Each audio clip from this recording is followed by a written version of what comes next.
আসসালামু আলাইকুম guys, kit learning এর নতুন একটি ভিডিও নিয়ে আমি আব্দুল হামিদ আছি আপনার সাথে। সো আজকে আমরা দেখব কিভাবে সহজেই আফটার ইফেক্ট ব্যবহার করে এই ছোট্ট টেক্সট মরফিং অ্যানিমেশনটি করে ফেলতে পারি। তাহলে চলুন শুরু করে ফেলি ইন্ট্রোর পর।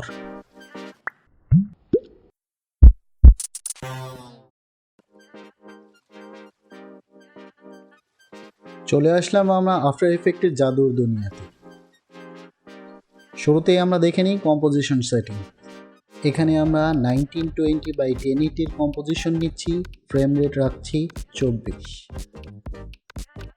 আমরা হরাইজন্টাল টেক্সট টুল অথবা টাইমলাইনের উপর রাইট বাটন ক্লিক করে নিউ টেক্সট নিয়ে নেব। এখানে একটি টেক্সট টাইপ করে ফেলি। এখানে আমি টাইপ করে নিচ্ছি মোশন।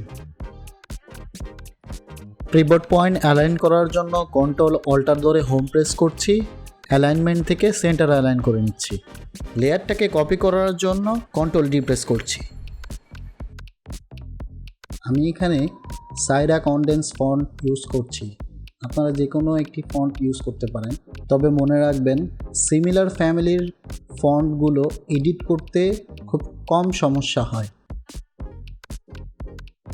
এখানে আমরা মনে রাখার জন্য লেয়ারের আলাদা আলাদা করে নাম রেখে দিব, যেন বুঝতে সুবিধা হয়। উপরেরটার নাম দিচ্ছি থিন টেক্সট আর নিচেরটার নাম দিচ্ছি বোল্ড।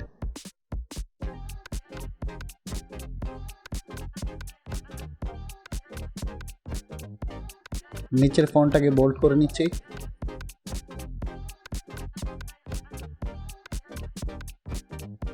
ট্র্যাকিংটা ঠিক করে নিচ্ছি।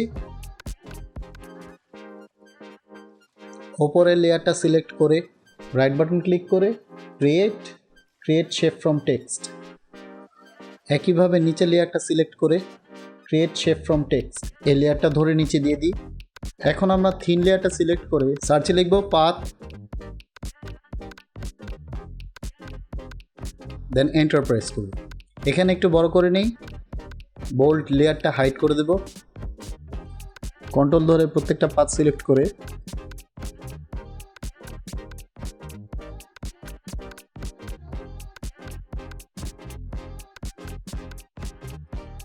লেটারের উপরের পোর্শনটা সিলেকশন টুল দিয়ে সিলেক্ট করে কিবোর্ডের অ্যারো বাটনটা প্রেস করে ধরে রাখলেই ওপরের দিকে চলে যাবে। ঠিক এমনিভাবে নিচের পোর্শনটাও সিলেক্ট করে আমরা নিচের অ্যারো বাটনটা প্রেস করে ধরে রাখলেই নিচের দিকে চলে আসবে। এখন এখানে আমরা ছোট্ট একটি স্টপ ওয়াচ দেখতে পাচ্ছি, এটাতে ক্লিক করলে এখানে কি ফ্রেমগুলো পড়ে যাবে। এখন কন্ট্রোল সি দিয়ে কি ফ্রেমগুলো কপি করে নেব।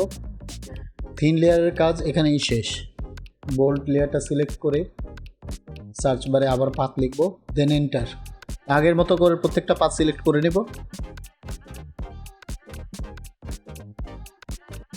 এখানে কি ফ্রেম বসিয়ে দেব। স্লাইডারটা একটু আগে নিয়ে থিন লেয়ারের কপি করা কি ফ্রেমগুলো এখানে বসিয়ে দেব। আগের লেয়ারটা আমাদের এখন দরকার নেই, তাই ওইটা হাইড করে দিই। এই কি ফ্রেমগুলো কপি করে এখানে পেস্ট করে দিই। এখন আমরা দেখতে পারবো অ্যানিমেশনটা মোটামুটি হয়ে গেছে।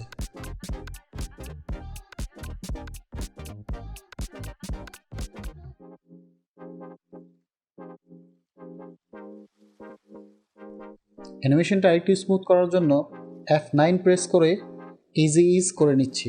দেন গ্রাফ এডিটরে যাব, স্পিড গ্রাফ এডিটরটা একটু ঠিক করে নেব যেন অ্যানিমেশনটা স্মুথ হয়। আবার অ্যানিমেশনটা প্লে করে দেখছি, এখন একটু স্মুথ দেখা যাচ্ছে।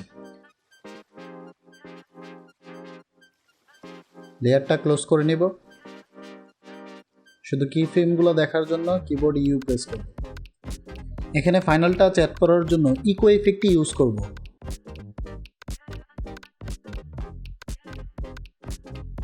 ইফেক্ট অ্যান্ড প্রিসেটে ইকো লিখলেই ইফেক্টটি চলে আসবে।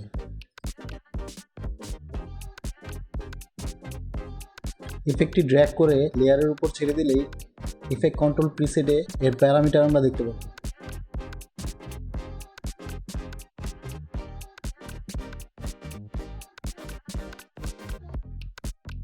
নাম্বার অফ ইকোতে সেট করে দিচ্ছি 5 আর ডিকে সেট করে দিচ্ছি মাঝ বরাবর 0.51।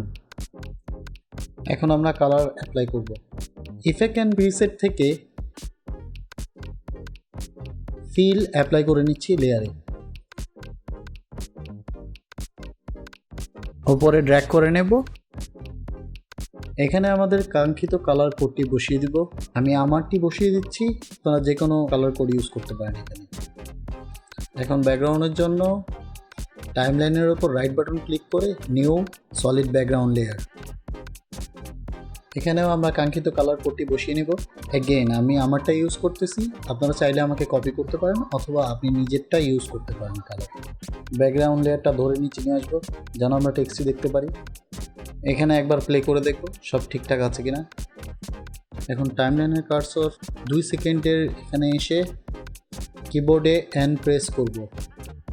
এখন স্লাইডারের উপর রাইট বাটন ক্লিক করে trim command to work area করলেই ওয়ার্ক এরিয়াটি একদম পারফেক্ট।